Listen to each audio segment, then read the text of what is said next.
안녕하세요. 저는 일상에서 흔히 일어날 수 있는 소재를 가지고 브런치 스토리에서 아내와 함께 글을 쓰고 있습니다. 얼마 전 수능 시험이 끝났는데요. 이맘때가 되면 생각나는 사람이 있습니다. 학벌 컴플렉스가 굉장히 심했던 상사분인데 그 자녀들은 대학에 잘 갔나 모르겠네요. 그럼 한번 읽어보겠습니다. 오늘의 제목은 어느 학교 나오셨어요? 소제목으로는 서울대 갈 수 있었어요. 중요한 것은 과거가 지금의 나를 만든다는 것을 인정하고 그 위에 무언가를 더해가는 것이다. 사회 초년생 시절 대학교 이야기만 나오면 눈빛이 바뀌며 투사로 돌변하는 상사가 있었다. 아버지와 작은아버지는 서울대를 나왔고 자기도 공부를 잘해서 당연히 서울대에 들어갈 만했지만 수능 직전 아버지와의 갈등으로 시험장에서 일부러 대충 보고 잠을 자서 서울 시립대에 들어갔다며 목청을 높이곤 했다. 사실 그에게 어느 학교 나오셨어요? 라고 묻는 사람은 아무도 없었다. 이미 다들 저 이야기를 귀에 못이 박히도록 들었기 때문이다. 그런데도 굳이 본인이 저런 말을 반복하며 스스로를 변호했던 이유는 사람들의 반응이 영 신통치 않아서였던 것 같다.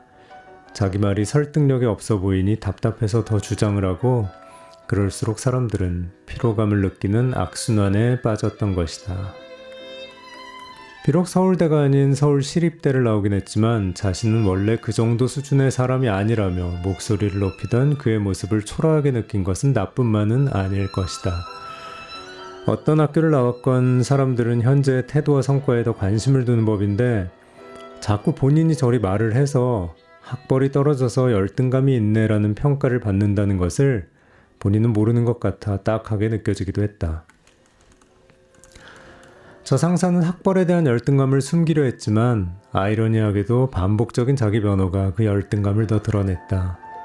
누군가 끊임없이 스스로를 변호한다는 건 마음 한구석에 확신이 없다는 뜻이며 그의 서울대 이야기는 사실 남이 아닌 자기 자신을 납득시키려는 행위였을 것이다.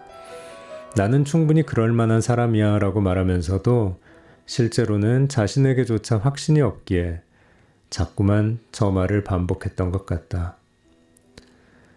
저 상사를 보며 깨달은 또 다른 사실은 부차적인 이야기가 불필요하게 반복되는 곳에서는 대개 중요한 본질이 가려진다는 점이다.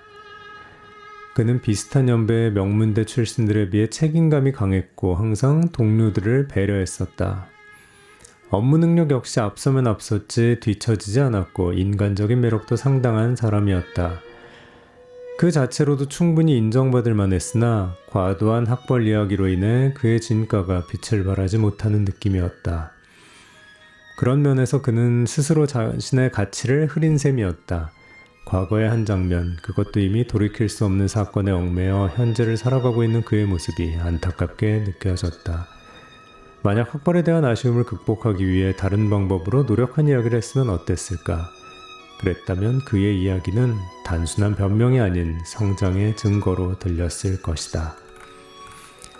매년 입시철이 되면 저 상사가 떠오른다. 그의 이야기가 불편했던 이유는 어쩌면 나 역시 마음 한구석에 과거의 일에 대한 미련이나 후회를 담아두고 있기 때문이었는지도 모르겠다. 누구에게나 과거에 후회되는 순간이 있겠지만 그것을 어떻게 받아들이느냐에 따라 현재와 미래가 바뀔 수 있을 것이다. 중요한 것은 그 모든 과거가 지금의 나를 만든다는 것을 인정하고 그 위에 뭔가를 더해가는 것이리라. 만약 내가 과거로 돌아가 그 상사에게 한마디를 전할 수 있다면 이렇게 말하고 싶다. 당신의 가치는 학벌이 아니라 지금 당신이 보여주는 선택과 태도에서 드러납니다. 그러니 이제 학벌 이야기는 내려놓고 지금의 당신을 보여주세요. 그리고 이 말은 결국 나 자신에게도 하는 말이 될 것이다. 다 읽었고요. 과거에 매여 사는 것은 참 힘든 일인 것 같습니다. 저도 가끔씩 지난 일들이 떠올라서 아쉬울 때가 있는데 지난 일은 어쩔 수 없으니 앞으로 잘 살아야죠 뭐. 지금까지 들어주셔서 감사드리고 오늘도 편안한 하루 되시면 좋겠습니다. 그럼 다음에 또 뵙겠습니다. 안녕히 계세요.